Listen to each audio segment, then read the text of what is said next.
Hey guys, today we're going to talk a little bit about neck blanks, a little more in depth, neck blanks and wood selection in general. So what we've got here, this is kind of a chunky, hefty piece of 12-quarter mahogany. Now, I buy these big beams. 12-quarter means 12 quarters of an inch, so 3 inches, and it's about 7.5, 8 inches this way, 3 inches this way, little over actually. Now this is rough cut. Now these, when I typically find these, they're like 16 feet long, and I'll lop them down to length that they'll fit in my truck, and then from there I kind of start processing them. So this here, I've cut this down. I normally am right around 3 feet because that's about where I like my neck blanks to be, and then also it gives me 18 inches. If I have to cut this in half to turn it into a body blank, I can still make most of my designs work. This one's a little over. It's actually 39.5, so it's a little on the long side. Yes, so grain selection. So if you look at this end grain here, you can see that we've got this, it's rift sawn. So means that, you know, the wood grain itself is kind of coming at like a 45-degree angle to it. Now, I like to use quarter sawn, or as close to quarter sawn as I can get with stuff, which is part of why I like these beams, because if this grain were running perfectly straight up and down this way and I cut it 3 inches here, well, now if I rotate it, I've got quarter sawn grain coming in, meaning that the grain's running straight up and down to the neck. The reason we do that is because as wood expands and contracts, since your neck's wider this way than it is on the thin flat part, you know, if it's not going to create a roller coaster down your fretboard. It's because it's wider, it's less likely to do one of these numbers. It still does happen, so you want to look for straight grain, which is something that in this is, I can't tell if you can kind of see that in there or not, but I've got a good amount of run out. So if you look here, this grain kind of curves a little bit, runs out, and then picks back up here, and it's kind of running out and a little straight here. So that's not really very straight grain. It's not true quarter sawn, so we're not going to make this into necks. Instead, we're going to turn this into body blanks. And that's the reason behind that is basically it's still good wood, but it's not good for a neck. Some people would say otherwise. I personally don't really care for this piece as a neck. So we're going to turn this into a flying V body, actually. We are going to retain still having a little bit of this because this is so much wider than we actually need. I want the body to finish out at 1 5/8 thickness. So what we're going to start with is I've got the bandsaw set here at 1 3/4. So that gives me about 1/8 of an inch that I can still kind of like play with, because this is rough cut. So once we run this through the planer, we'll be able to zip out that last 1/8 of an inch. And you can go a little bit heavier on that too. So actually, we will go a little slightly heavier on that. Yes, we'll bump this up. So we're at about just a fuzz under 1 7/8 inches. So that gives me plenty to kind of remove any kind of saw marks. Now we are using a Resaw King blade here, so it's carbide tipped. So it does give us a pretty clean cut, but I still want to have enough room that I can zip it through the planer afterwards to get my final thickness and have it be what I want it to be. So, you know, the name of the game here is, you know, a lot of guys use different techniques for resawing and stuff. I've actually, with this setup, it works pretty good. I've made sure that my table's sitting square to my blade. I'm going to choose the flatter of the sides here.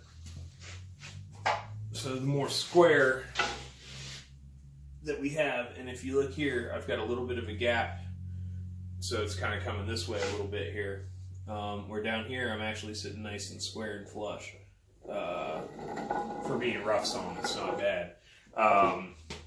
I got some pretty good guys down there at Xenia at Murder's Paw.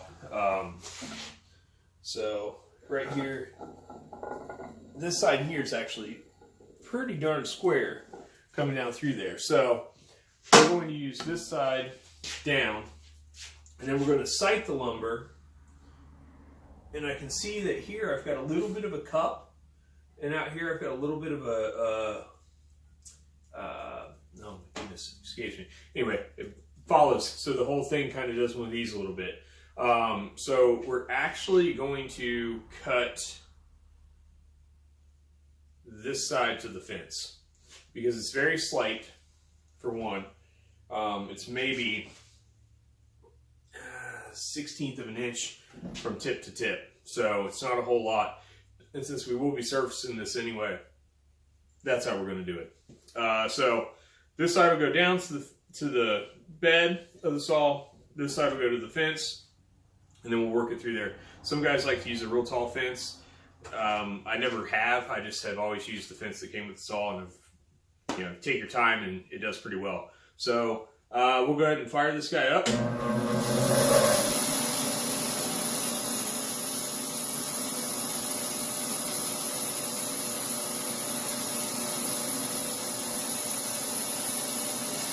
want to try to keep a consistent feed rate.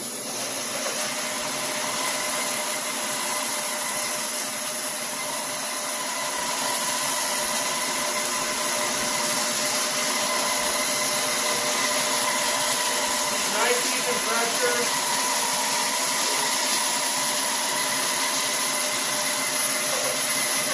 Kind of just let the saw do the work here.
Approaching the end of the cut, we'll go nice and slow. There we go, and we're free. So, I would just open this guy up. And you see this, the Resaw King blade actually gives me a pretty nice smooth surface for the most part. I mean, there's not a whole lot of wander in there. There's not a lot of waviness to it. If you sight down that board, it's pretty good. You can see though that the board naturally had a little bit of that bow to it, and that's the kind of stuff. So when we cut this free, you see how much more this bowed. So that's kind of when we were talking about usable pieces for neck planks and things like that. That's going to want to give us problems in humidity changes and everything else on down the lifetime of the guitar. So that's why we wanted to avoid a piece like this. Companies do it. I mean, that's the reason we put truss rods and stuff, but taking the time to really pick your stock correctly, correctly in my opinion anyway, plays a pretty good factor in what you're going to end up with a final product. But now that we've also cleaned this up, you can see this wood grain, how I was talking about the run out a lot more. I mean, it's coming all the way down. But on the other end, this will be a pretty nice piece for, say like a Flying V or something. Now, if it was a little thicker, like an SG or or in my case, the Superbird models, this would have got split right down the middle and opened up because there's enough meat here that I could have leveled it out. But since we're doing a different body, we're actually going to slip match this. So I'll cut this at kind of like an angle and then flip it back on itself to create my width.